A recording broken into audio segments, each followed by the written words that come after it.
En France, près de 64 millions de téléphones portables circulent. Les Français ont passé en 2011 près de 100 milliards d'heures au téléphone.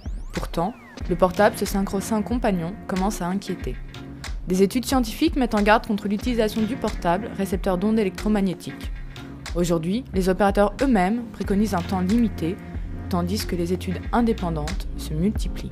Nous avons donc travaillé sur cette thématique pendant quelques années et conclu que les champs électromagnétiques, non seulement à basse fréquence, mais également à fréquence plus élevée, notamment radiofréquence et hyperfréquence, pouvaient induire des cancers. Les ondes. Elles sont invisibles, mais partout. Wi-Fi, téléphone sans fil, les antennes relais qui véhiculent ces ondes ont triplé ces dernières années. Elles sont près de 157 000 en France. Pourtant, il n'y a pas eu d'études sanitaires officielles, et sous la pression d'organismes et d'associations, les députés présentent des propositions de loi sur une réglementation plus ferme des antennes relais, notamment sur la puissance des émissions. Nous avons pris l'engagement de faire des modélisations et le cas échéant des expérimentations sur les seuils d'exposition. Pourtant, aucune proposition de loi n'a été adoptée. Le problème des études scientifiques actuellement, c'est que dès l'énoncé de l'étude, tu as presque le résultat aussi de ce que tu vas trouver. Il y a une orientation dans l'étude scientifique qui est énorme. Hein. Depuis 2000, les principales compagnies d'assurance mondiale ont cessé de couvrir le risque sanitaire lié à l'émission et à l'exposition aux champs et ondes électromagnétiques. Cette mesure n'est pas infondée, car une nouvelle population émerge ces dernières années, les électro-hypersensibles ou EHS. En 2011, l'OMS classe comme potentiellement cancérigènes les champs électriques par radiofréquence. Or, la multiplication d'antennes superpuissantes, sans études cliniques, notamment en phase d'école, inquiète de plus en plus. Nous, on se dit que nos enfants ne peuvent pas prendre ce risque-là, donc voilà, on en est là. Certains pourtant ne baissent pas les bras et se battent. Les procès contre les opérateurs se sont multipliés ces dernières années, souvent en vain. On le rencontre, alors là, promesse, on vous promet, oui, on va faire baisser les seuils, on va s'en occuper, et en fait rien du tout. Il y a le poids d'une législation, même européenne, et puis il y a le poids d'entreprises qui sont hyper puissantes. Hein. Bon, voilà. Et dans ce tourbillon silencieux, il y a les victimes. Des électro-hypersensibles commencent à émerger dans la population. Face à l'inertie de la santé publique, ils tentent de se débrouiller par eux-mêmes. La zone refuge là, on va y aller, donc il va falloir couper vos portables. Pour certains cas extrêmes, c'est l'exclusion de la société qui s'impose. La première année, on se mentionne en vie, si on existe. Et puis après, ça fait partie du quotidien.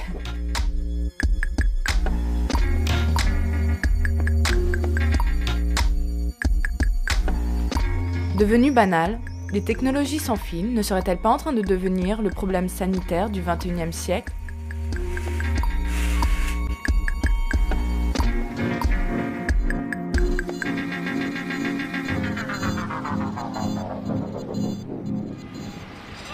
Démonter une antenne au nom de la santé publique, c'est le combat que certains tentent. Nous sommes en banlieue parisienne, à Pantin, devant l'école primaire La Marine. En ce début de vacances, parents et enfants retournent à l'école pour exprimer leur colère. Depuis un mois, l'opérateur Orange doit démonter ses antennes relais, situées à quelques mètres de la cour de récréation. On s'est renseigné, déjà on a vu la taille de l'antenne qui est quand même assez imposante. Et sur les niveaux, les normes européennes et les normes acceptables, on va dire, pour les enfants. C'est des enfants en bas âge. Située sur le toit, cette cour est fermée depuis 1 an et demi. La raison ? L'émission des antennes relais est particulièrement élevée, 4,8 volts par mètre contre les 0,6 volts par mètre préconisés par les associations et les spécialistes indépendants. Mais plus encore, l'occupation du site est depuis un mois illégale. À l'écoute des parents d'élèves, la mairie de Pantin a refusé la reconduction du bail, mais malgré cette décision, Orange continue d'émettre sur le site. La mairie de Pantin met en place une procédure judiciaire d'urgence pour le démantèlement de l'antenne. L'opérateur, quant à lui, refuse tout dialogue et ne s'est même pas présenté au tribunal. Est-ce que vous avez le droit d'arriver avec un câble et de couper la... Non, on n'a pas le droit. Moi, je me suis dit au 31 mai, le 1er juin, c'est fini. Moi, je pensais vraiment que ça se passait comme ça très naïvement. Et en fait, j'ai bien compris que non, ça se passait pas comme ça. Tellement d'argent en jeu que voilà. Car en France, aucune loi ne protège les populations sensibles des antennes relais. Des sociétés comme Orange s'appuient sur ce flou. De toute façon, Orange s'appuie sur ce flou. Nous, on se dit que nos enfants ne peuvent pas prendre ce risque-là. Donc voilà, on en est là. La réglementation nous semble trop laxiste. Et si elle nous semble trop laxiste, il nous semble que c'est parce qu'il y a un lobbying très très fort. Ce lobbying, il émane, à notre avis, de sociétés comme celle que là, nous essayons un petit peu de combattre, à notre tout petit niveau. Pourtant, l'Union européenne a mis en place dès 1999 des recommandations. Parmi elles, pas d'antenne relais à moins de 300 mètres d'une école. Il y a un trop grand risque qui est pris par rapport à la santé des gens, et là en particulier c'est des enfants, sur des procédés techniques dont on ne connaît pas les conséquences sur la santé.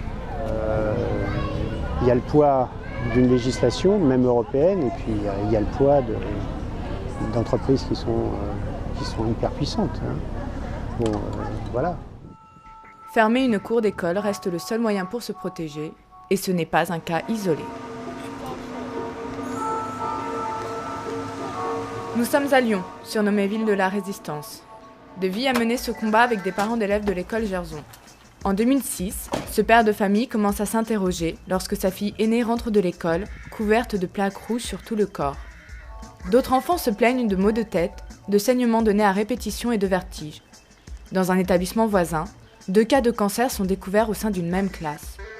Après consultation, Devy découvre qu'une antenne relais, dissimulée dans une fausse cheminée, se situe juste en face de l'école. Son faisceau d'émission est dirigé directement sur la cour de récréation située en hauteur. Les mesures relevées atteignent 4 volts par mètre, soit 6 fois plus que le seuil de précaution soumis par le Parlement européen. La négation. La négation complète. Ils nous ont fait un exposé scientifique en nous disant qu'on était là, mais qu'il n'y avait absolument aucun risque, aucun danger pour les enfants, pour la population en général. Et que les normes, ils étaient très très loin des normes, étant donné qu'ils pouvaient aller jusqu'à 42 ou 62 ou 61 par mètre. Et donc on s'inquiétait pour rien, sinon eux ne seraient pas là à faire leur métier en gros. En 2009, après l'échec des négociations, le collectif de parents d'élèves décide d'attaquer Bouygues. Il a fallu les attaquer sur la notion de trouble du voisinage. Et c'est là-dessus qu'on est parti, et donc on n'a pas eu gain de cause. Et on est parti là-dessus parce que aussi, à Tassin-la-Demi-Lune, il y avait une affaire en cours et eux ont eu gain de cause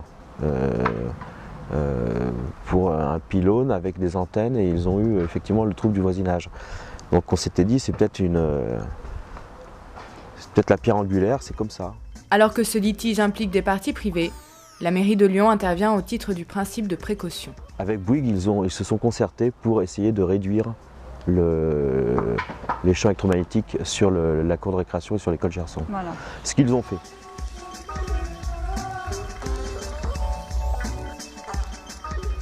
Maintenant, on se protège. En fait, je crois que c'est important de le dire, c'est qu'on ne pourra pas aller en arrière. Donc maintenant, comment on s'organise pour accepter cette technologie-là sans qu'elle soit nocive? Il faut qu'il y ait une loi qui protège d'entrée de jeu. Voilà, maintenant, là, il faut qu'il y ait une loi qui protège au moins les enfants. Les enfants, les populations sensibles. Aujourd'hui, ces 2 professeurs de musique ne baissent pas les bras. Leur fille aînée va mieux, et ils continuent de sensibiliser leur entourage sur l'impact des ondes électromagnétiques. Mais la question demeure. Qu'attend la législation française pour établir une loi afin de protéger les populations sensibles, comme l'ont déjà adopté certains pays européens ? Après l'échec du premier procès en 2009, les parents d'élèves font appel. En 2010, nouvel échec. La Cour d'appel de Lyon donne raison à la société Bouygues Télécom. Elle condamne les parents d'élèves à une amende de 1 200 €. Le verdict de la Cour: il n'existe pas de certitude sur l'existence d'un risque pour la santé du fait de l'émission d'ondes en provenance des antennes relais.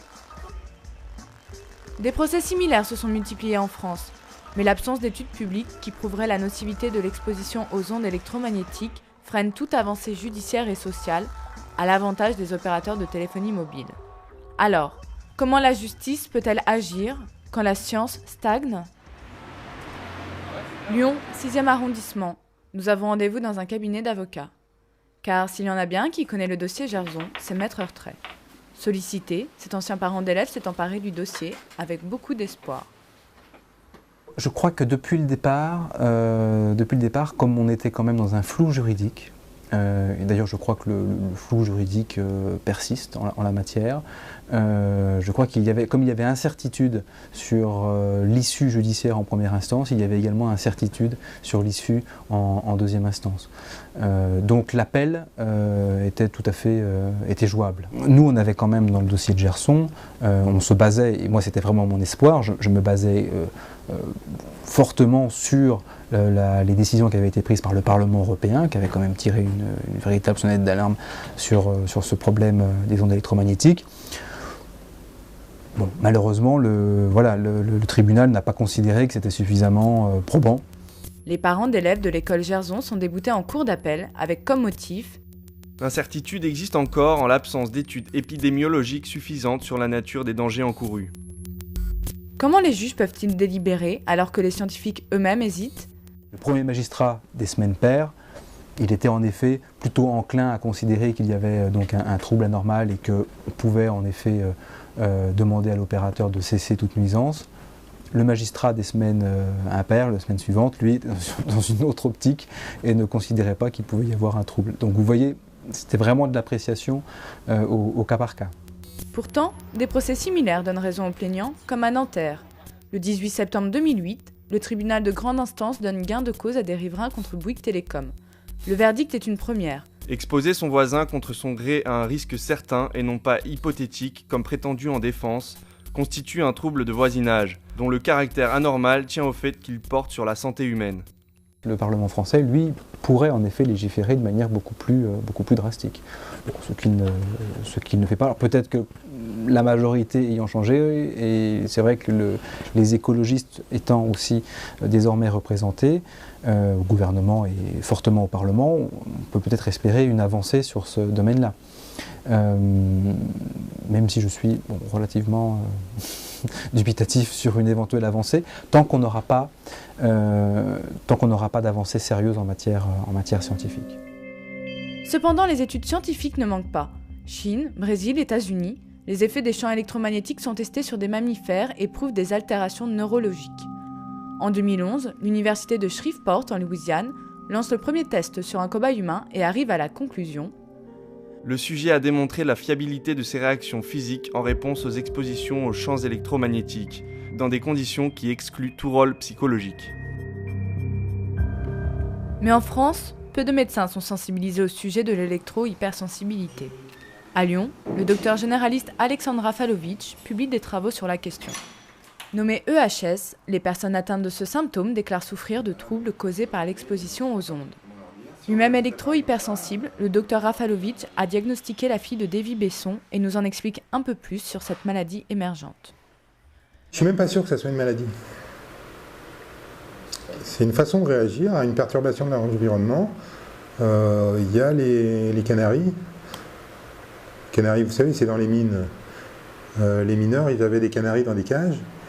Et quand le canari commençait à tomber, ça voulait dire qu'il y avait du gaz et qu'il fallait commencer à sortir. Donc on est les sentinelles. Si la population ne se rend pas compte que ces gens qui tombent malades, c'est les premiers, c'est ceux qui sont les plus sensibles, mais qu'après ils vont tomber, tout le monde va tomber, si on ne tient pas compte de ce signe-là, c'est l'ensemble de la population qui va arriver dans la maladie. Attention, il y a des gens qui présentent bien, qui ont l'air de bien parler, mais dont l'intérêt n'est pas de votre santé. Hein. Votre santé, vous la sentez à l'intérieur de vous. Quels sont vos besoins internes? Vous avez la possibilité de le sentir. Regardez combien de personnes ont l'oreille qui chauffe quand elles téléphonent.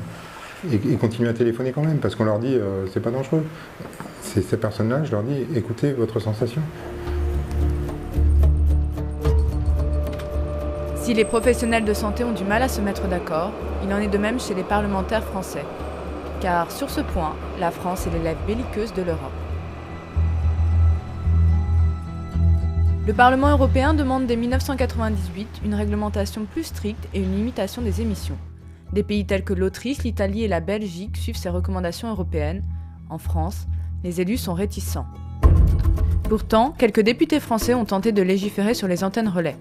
Dès 2005, des propositions de loi émergent. Elles prônent le seuil de précaution à 0,6 volts par mètre et la mise en place d'études cliniques. Alors pourquoi faire des expérimentations ? C'est vrai, les études scientifiques officielles, et notamment les études de l'AFET, sont très claires. S'agissant des antennes relais, il n'y a pas de risque scientifique avéré.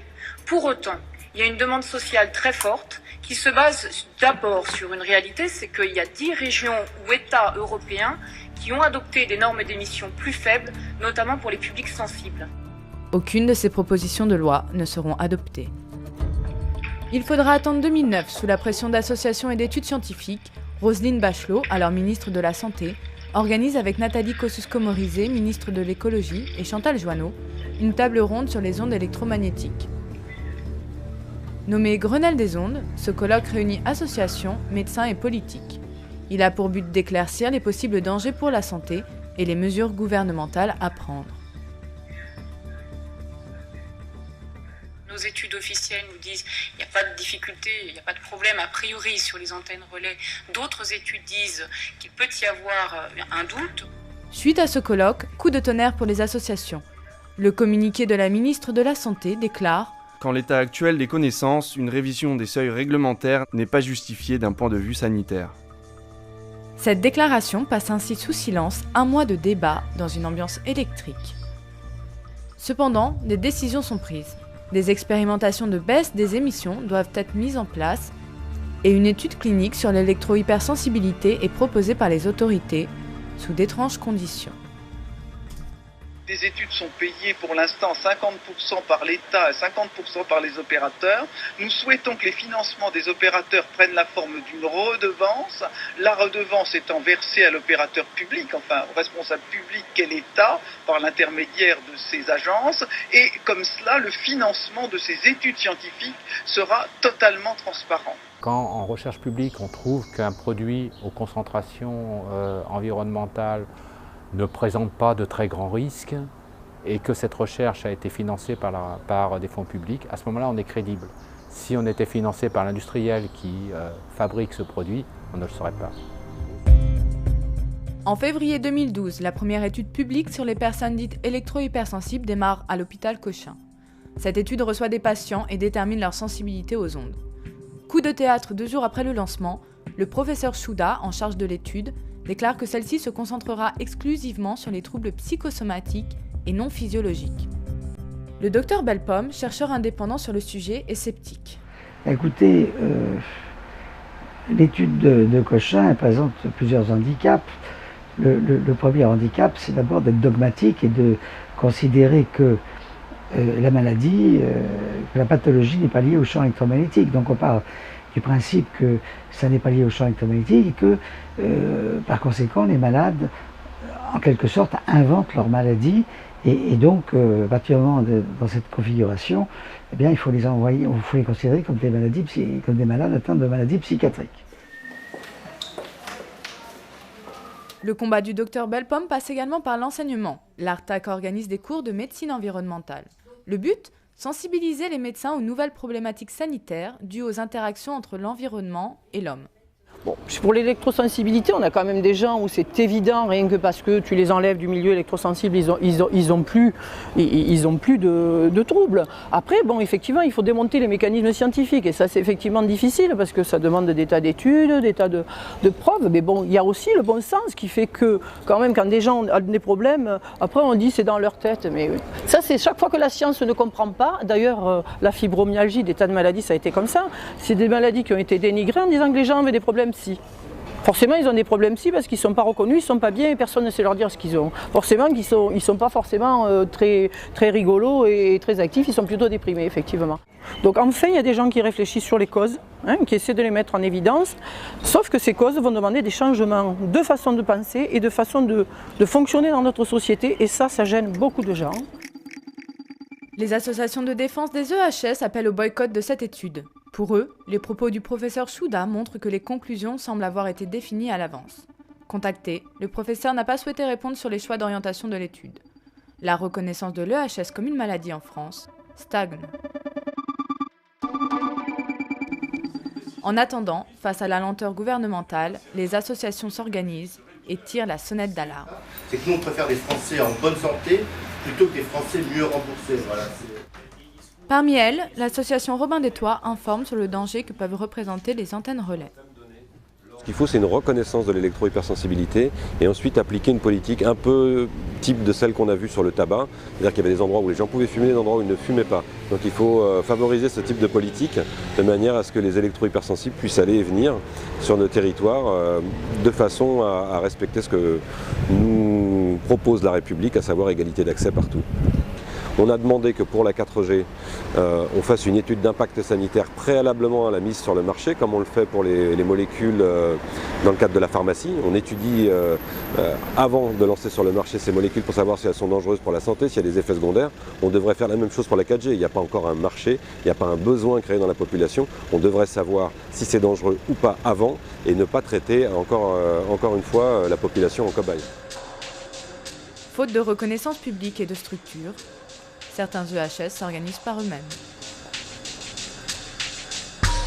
Nous partons dans la Drôme, à quelques kilomètres de Valence. Cet homme dans la voiture nous a donné rendez-vous pour nous emmener dans un endroit un peu spécial. Nous le suivons donc sur une petite route au milieu des champs.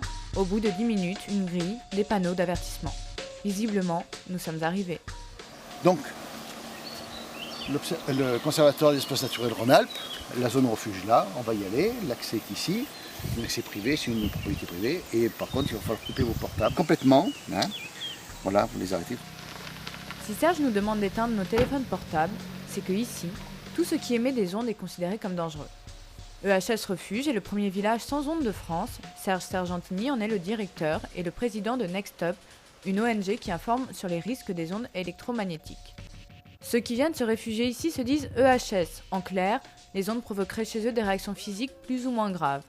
Un phénomène qui toucherait entre 3 et 6% de la population. Tout a une fin, la roue tourne. Comme on dit chez nous, par beau temps ou par mauvais temps, souviens-toi que le temps change.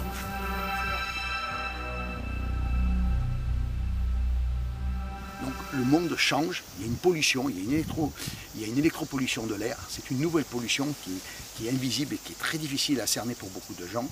Et il y a une catégorie de personnes qui en a conscience qui s'appelle les EHS. Les autres n'en ont pas conscience, ils souffrent sans comprendre. Alors ils prennent pour dormir des somnifères, etc., etc. Et voilà, ça c'est la problématique, elle est là au jour d'aujourd'hui.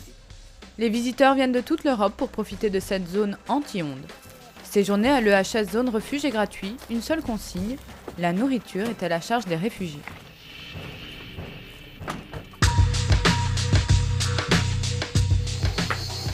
Francis, oui. Enchanté de faire votre connaissance. Marie-Pierre m'a parlé de vous et de votre demande. Voilà. Je vous souhaite un bon séjour et puis peut-être pas dans une zone blanche, mais dans une zone à faible rayonnement. Et vous allez voir si vous pouvez rester 10 minutes, 1 heure, 2 heures ou 3 jours. Voilà. Le refuge propose de faire des tests afin d'établir son niveau de sensibilité. Voilà, donc ça sera un test très important pour vous. On va voir si votre état va s'améliorer très rapidement ou pas. Parmi ces tests, une douche particulière. C'est une chaise électrique à l'envers. Je mette le nez avec? Oui, il faudrait que vous rentriez dedans. Alors, allez-y. Mettez votre front un peu plus profond. Voilà. Ok, voilà. Malgré les apparences, ceci n'est pas un baptême. Cette douche reliée à la terre utilise l'eau comme conducteur. Elle permet ainsi de décharger l'électricité accumulée dans le corps humain. Comment ça va? Il y a une chaise derrière pour vous asseoir. Votre ressenti tout à l'heure, est-ce qu'il a disparu? Elle va pas être comme ça. Donc tu le mets sur ton ventre. Oui, par contre j'ai comme un... 1991, il a des pieds. Comme un casque, on va dire. Enfin, ouais. C'est peut-être le froid qui me fait ça. J'ai plus les douleurs à l'intérieur. Maux de dents, crispation de la mâchoire, sensation qu'un courant électrique les parcourt, c'est un des syndromes de l'électro-hypersensibilité. Car chaque personne réagit différemment face à l'exposition aux champs électromagnétiques. Je pense que Francis est un EHS de l'extrême et ça va être difficile pour lui. On va faire encore d'autres tests. Je lui amènerai un voile intégral tout à l'heure pour faire un test. Mais bon, c'est quand même un peu difficile. Hein. Pour lui, ouais.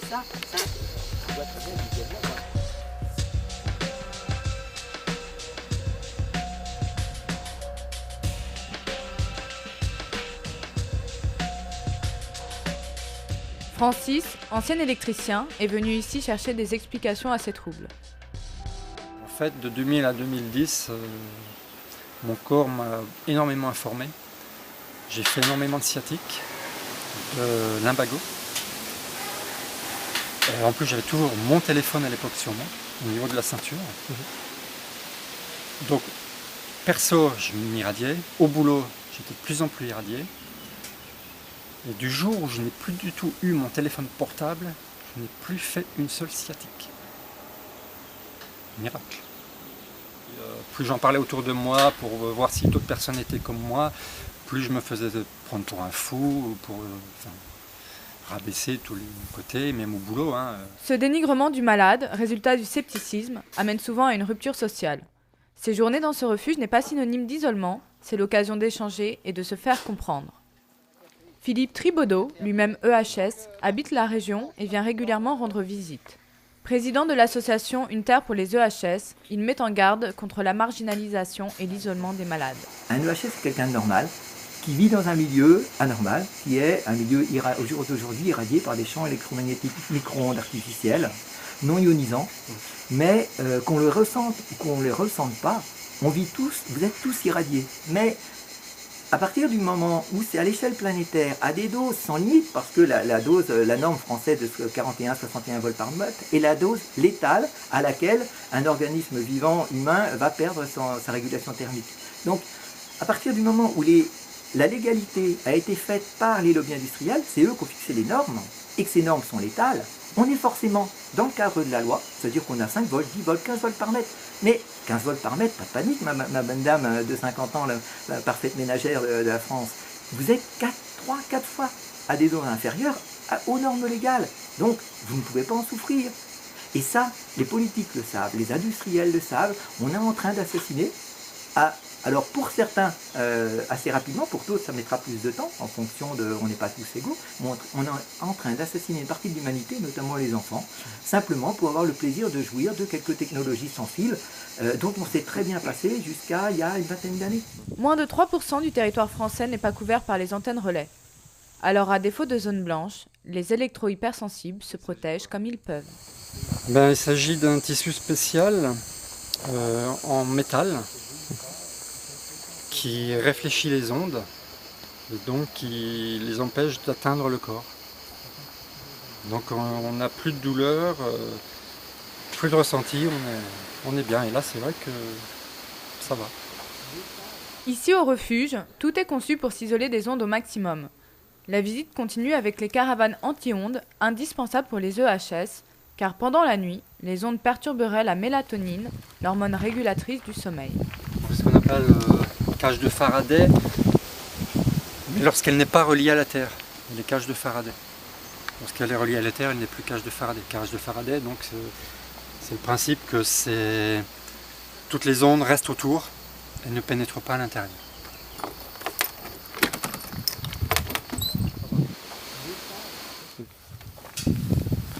Donc l'intérieur est entièrement revêtu d'aluminium, isolant. Donc c'est ce que l'on vend. Voilà, c'est du multicouche. Alors l'isolant, il sert un petit peu, mais bon, il n'est pas très efficace. S'il fait moins 15 dehors, c'est clair que c'est pas trop efficace. Par contre, il y a plusieurs couches d'aluminium, donc ça reflète tout de même bien. Et tout est recouvert, même les fenêtres, l'intérieur des placards. Les placards eux-mêmes étaient démontés et c'était recouvert d'aluminium et ensuite les placards ont été remis. Tout partout. Le HS Refuge offre donc ce que recherchent tous les malades, information, compréhension et soutien. On n'a aucune réponse aux gens qui sont en déshérence et qui disent aidez-moi. On ne sait pas les aider. Et c'est pour ça que là, on veut créer une zone blanche déjà européenne pour ne serait-ce que la réponse en urgence à toute personne citadine qui du jour au lendemain, en 15 jours, 3 semaines, 1 mois, va sombrer dans le HS et ne va plus supporter son environnement proche qui est sa maison, sa chambre, son lit, son travail.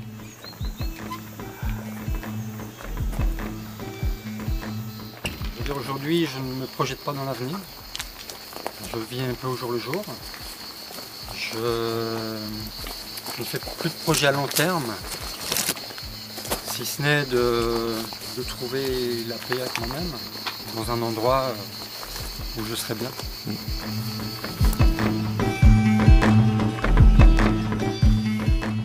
Trouver un endroit où être bien, lorsqu'on craint les ondes, peut conduire à des extrêmes. Nous sommes dans les Hautes-Alpes, au milieu des montagnes. À côté d'un petit village se tient un hameau qui compte parmi ses habitants des voisins pour le moins inhabituels. Sur les flancs des montagnes, une grotte est aménagée. 3 femmes électro-hypersensibles y vivent toute l'année, parmi elles Bernadette, ancienne hôtesse de l'air parisienne. Aujourd'hui, elle a du travail, car elle doit isoler leur logis suite à un imprévu. Actuellement, il y a un problème, vous allez le trouver tout de suite. Malgré, vous voyez le tuyau que vous avez pour le poêle, et ça nous conduisait des ondes jusqu'au poêle. Vous pouvez avancer pour la protection, mais il faut que les ondes n'entrent pas. Voilà. Se protéger des ondes à tout prix, même celui de la réclusion. Bernadette habite ici depuis 1 an. Elle a rejoint Anne et ensemble elles ont aménagé ce lieu reculé comme elles pouvaient. EHS de l'extrême, elle ne supporte pas le réseau électrique. Elle s'éclaire donc à la bougie. En ce moment, Bernadette installe une protection particulière autour des lits. On installe un baldaquin. C'est un tissu qui est légèrement métallisé, du sweet shield, qui va faire filtre. Et elle-même, en ce moment, elle porte sur le visage et sur les épaules ce genre de tissu. Les travaux ici sont permanents afin de s'isoler. Pas seulement des ondes, mais aussi du froid et de l'humidité. L'hiver, voilà, l'hiver c'est assez dur, si vous voulez. Au bout de X années, on ne se rend plus compte. La première année, on se demande si on est en vie, si on existe. Et puis après, ça fait partie du quotidien. Voilà, le premier hiver, on appréhende, le deuxième hiver, un peu moins. On essaie, avec tout X couvertures et des petites briques qu'on fait chauffer sur le poêle avant. Voilà. Et tout cela est possible grâce à la solidarité des habitants. En fait, ici on a comment dire, on n'avance que dans l'urgence, quoi. C'est-à-dire qu'il y a une relation donc de proximité. Nous on bricole pas mal en dessous, on a tout le matos, donc du coup il y a, je dirais, une sorte, on se sent à la fois concerné et à la fois touché par ce qui se passe ici. On y participe. On est excessivement bien aidés. Je peux vous dire que c'est la seule grotte à côté d'une maison, enfin plutôt, c'est la seule maison peut-être en France dans laquelle je peux pénétrer parce qu'ils ont tout fait pour que nous puissions y entrer sans être gênés par l'électricité. Ils ont l'électricité, mais quand nous arrivons, nous pouvons débrancher. C'est une maison qui nous accueille pour l'eau potable, pour les sanitaires, pour la douche et pour bien d'autres choses. La mairie de la commune est également solidaire en leur prêtant la grotte. Car le principal danger pour les EHS de l'extrême, c'est la cassure sociale et l'isolement. Moi, mon moral... Vous avez le sourire. Oui, voilà. Moi, je me demandais qu'est-ce qui m'arrivait. Mais en plus, j'étais extrêmement fatiguée, puisque moi, j'ai mis des années à comprendre ce qui se passait, à faire le lien. J'ai fait le lien toute seule, en ignorant totalement les effets des ondes électromagnétiques. Donc j'ai commencé mon errance, donc en mai, 18 mai, je suis allée à l'hôtel 3 jours. Quand on fait le lien, on ne sait pas encore où on peut aller, où on ne peut pas aller, qu'est-ce qui est dangereux, qu'est-ce qui fait mal, qu'est-ce qui fait pas mal. On ne le découvre que à la longue, au fur et à mesure. On va voir s'il veut les croquettes. Il veut les croquettes ce soir. Peut-être les croquettes, maman. Oui. On va voir. Tu as mangé plein de lézards aujourd'hui. Je ne sais pas pourquoi. Eh bien, ce chat, voilà, il préfère ici au beau tapis d'en bas. Dans la maison, il y a des tapis. Souvent, et souvent, je lui dis, tu sais, si j'avais le choix, je serais en bas. Je serais sur les tapis. Voilà. Selon l'association Une Terre pour les EHS, il serait plusieurs centaines à errer pour tenter de trouver un endroit habitable, sans ondes électromagnétiques. Bernadette, quant à elle, est heureuse d'avoir pu trouver cette grotte, où elle peut vivre, pour l'instant. Mais pendant encore combien de temps ?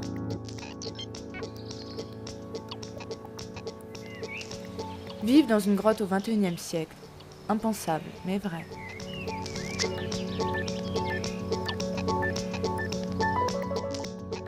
Alors, quel est le prix à payer pour les nouvelles technologies?